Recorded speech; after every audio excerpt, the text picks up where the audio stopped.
നമ്മൾ ഇന്നിവിടെ തയ്യാറാക്കാൻ പോകുന്ന വളരെ സ്പോഞ്ചിയായ ഒരു വാനില കേക്കാണ്. ഇത് ആർക്കും തയ്യാറാക്കാൻ എളുപ്പമാണ് കേട്ടോ. നല്ല സോഫ്റ്റാണ്, നല്ല മയവുമാണ്. ഇത് കുട്ടികൾക്കൊക്കെ വളരെ ഇഷ്ടപ്പെടും. നമുക്കിനി തയ്യാറാക്കാൻ നോക്കാം. ആദ്യമായി 2 കപ്പ് മൈദ നമുക്കെടുക്കാം. ഇത് നമുക്ക് അരിച്ചെടുക്കണം. അതിലേക്ക് നമുക്ക് ഇനി വേണ്ടത് ബേക്കിംഗ് പൗഡറാണ്. ബേക്കിംഗ് പൗഡർ നമുക്ക് 1 സ്പൂൺ ആഡ് ചെയ്യാം. അതിനുശേഷം ബേക്കിംഗ് സോഡ ഒരു 1/2 ടീസ്പൂൺ ആഡ് ചെയ്യാം. ഒരു പിഞ്ച് ഉപ്പ് കൂടെ ഇട്ട് ഇത് നന്നായിട്ടൊന്ന് അരിച്ചെടുക്കാം. 2 തവണ അരിച്ചെടുക്കുന്നതാണ് ഏറ്റവും നല്ലത്. അരിച്ചെടുത്ത ഇൻഗ്രീഡിയൻറ്റ് നമുക്ക് മാറ്റി വെക്കാം.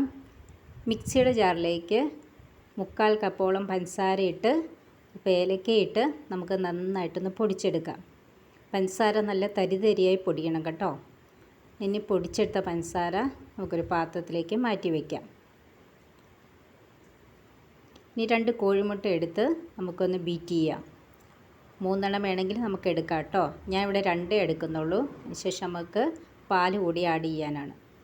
നന്നായി പതഞ്ഞ് വന്നതിന് ശേഷം നമുക്ക് പൊടിച്ചെടുത്ത് വെച്ച പഞ്ചസാര ഇതിലേക്ക് അല്പമായി ആഡ് ചെയ്യാം. ആഡ് ചെയ്ത ശേഷം നമുക്കിതൊന്ന് ഇളക്കി കൊടുക്കാം. ഇനി ബാക്കി പഞ്ചസാര കൂടി ഇട്ടതിന് ശേഷം ഇത് ബീറ്റ് ചെയ്യാം. സൺഫ്ലവർ ഓയിൽ ഒരു 3/4 കപ്പോളം നമുക്കിനി ഒഴിച്ചു കൊടുക്കാം ഇതിലേക്ക്.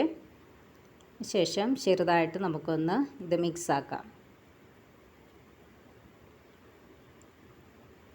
റെഡിയായി കഴിഞ്ഞു. ഇനി ഈ മിക്സിലേക്ക് നമ്മൾ നേരത്തെ മാറ്റി വെച്ചിരിക്കുന്ന മൈദ കുറേശ്ശെയായിട്ട് നമുക്ക് ഇട്ട് കൊടുക്കാം. എന്നിട്ട് ചെറുതായിട്ട് നമുക്കൊന്ന് ഇളക്കി ഇത് നന്നായി യോജിപ്പിക്കാം. ശേഷം നമുക്ക് ആ കൺസിസ്റ്റൻസി റെഡിയാൻ വേണ്ടി ആവശ്യമനുസരിച്ച് നമ്മുടെ പാലിവിടെ ആഡ് ചെയ്യുന്നു. പാലെപ്പോഴും റൂം ടെമ്പറേച്ചറിലായിരിക്കണം. തണുത്ത പാൽ നമ്മൾ ചേർക്കരുത്. നന്നായി യോജിപ്പിച്ച് കൊടുക്കാം. ഇനി നമ്മൾ ചേർക്കേണ്ടത് അല്പം കൂടി കൺസിസ്റ്റൻസിക്ക് വേണ്ടി ചെറുതായിട്ട് പാൽ കൂടി ചേർത്തു നന്നായിട്ടൊന്ന് മിക്സ് ചെയ്യാം.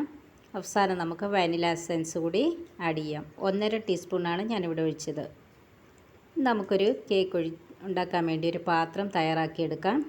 ഞാൻ അല്പം വെണ്ണയൊക്കെ പുരട്ടി ഒരു ബട്ടർ പേപ്പർ ഇട്ട് നമുക്ക് പാത്രം സെറ്റ് ചെയ്യാം. സൈഡിലെല്ലാം നമുക്ക് ഈ ഓയിൽ പുരട്ടി കൊടുക്കാം. അപ്പോൾ നമ്മുടെ പാത്രം ഇവിടെ റെഡിയായി കഴിഞ്ഞു. ഇതിലേക്ക് തയ്യാറാക്കി വെച്ചിരിക്കുന്ന ബാറ്റർ നമുക്ക് ഒഴിച്ചു കൊടുക്കാം. നന്നായി ടാപ്പ് ചെയ്ത് കൊടുത്താൽ എല്ലാ വശവും ഓക്കെ ആകണം.